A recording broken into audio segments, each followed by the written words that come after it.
See, the reason T.O. had trouble getting into the Hall of Fame, the reason he wasn't a Hall of Famer on the first ballot had nothing to do with race. It had nothing to do with the meritocracy being held against him. T.O.'s problems were individual. They were personal. Sports writers, whether or not you think they should have a role, saw who he was in the locker room, saw his personality, saw his unique individual traits, and they held that against him. T.O.'s problems were his. That's where this let him down. It let him down individually for his reasons. All right, jumping on the phone now. Stephen A. Smith on the Will Cain Show. Stephen A., I don't know if you just heard me. I don't know if you heard any of that. I didn't. I try not to hear your voice as much as I possibly could get away with it, Mr. Cain. Why are you bothering me at 5 in the afternoon? You just get done working out? Yes. What'd you do? Cardio?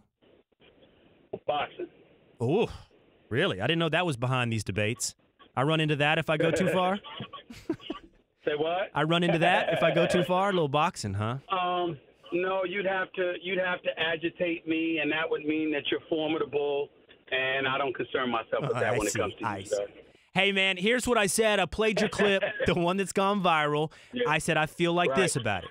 You're right, you're right, you're right, and then you're wrong. What you're right about is the role that sports has played, not just for African Americans, for everybody, in form of a true meritocracy, but I appreciate the special role it's been for African Americans, free of any kind of hurdles and decks stacked against them. Where I think I disagree is when it gets to T.O. T.O.'s problems weren't those. It wasn't that the meritocracy let him down. His problems were individual. They were unique to him and his personality. And sports writers, whether or not they should be in the process or not, they held who he was as a personality against him, not his race. You know, what makes me laugh about you is that, it's like, I know you're a lawyer by trade, by profession, and clearly you want to be a judge someday because you always sit up there and try to judge what other people are saying. So do you. It's hilarious. You want to be a judge. But it's okay. You know what? I do, and I'm not nearly as qualified as you are in that department. I concede that because I never went to law school even though I wanted to. But here's the deal. In all seriousness, when you talk about a meritocracy, here's where you and I part ways. A meritocracy is about merit. And when you're talking about merit, it's never about the individual. What it's supposed to be about is whatever the criteria is that warrants or that merits the achievement everyone's aspiring for. So if you are a football player and they say that you're a Hall of Famer, what that means is that you are the elite of the elite. You're the creme de la creme. In your chosen profession, what you did can never be denied nor taken away from you.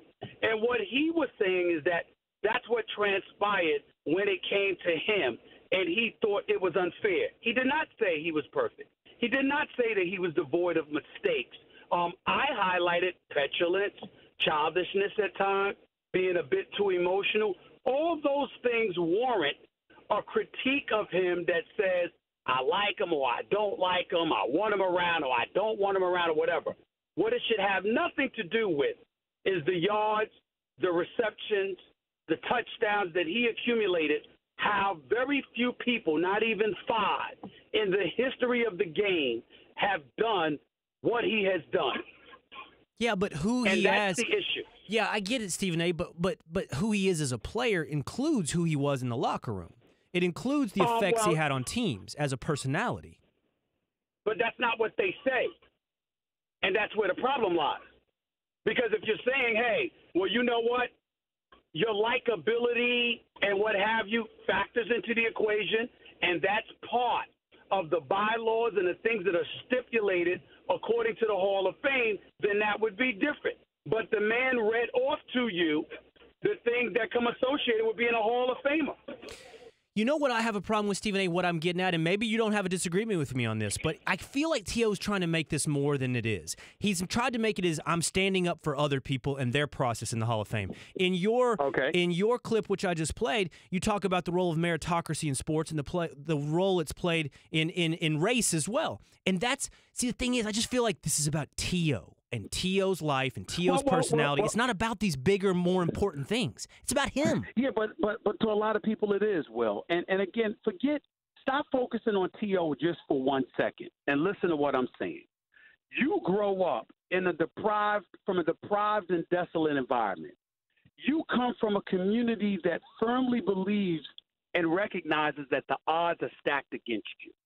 So you're looking for an avenue, something along the way that says, okay, what I do won't be denied, not by politics, not by absence of networking, not by the proverbial glass ceiling or whatever the case may be. You want to overcome those things. It's one of the reasons you see so many of these athletes, particularly the African-American ones, starving for control, to be in control of their own destiny. You saw LeBron emphasize that. You see players revere him and speak of him in such high regard because he's sort of one of those individuals that cleared the way for guys to be a bit more independent and be more about the business of basketball as opposed to just the game of basketball. You see Floyd Money Mayweather, who's disgusted a nation of people, not just obviously because of the domestic violence issues, but because of the way he flaunts his money and the control that he has over himself. And you said to yourself, what's wrong with these guys? Why such an emphasis on it? It's very, very simple. Look at their background and where they come from. And what they said is that we found a way to venture into a realm where our accolades, our exploits will speak for us and define us more so than people's opinions of us. I get all that. T.O. was aiming for that himself. He thought he accomplished it. The numbers and accomplishments say he accomplished it, and they still found a way to deny him for the first two ballots. I get all that. That's his issue, and that's what's relatable. Okay, I do. I get all that, and I know you've talked to him, so I know you're relaying to me how he feels. He called me last night. Yeah. He called me last night. And what you're telling me is how he feels, right? That's how he feels.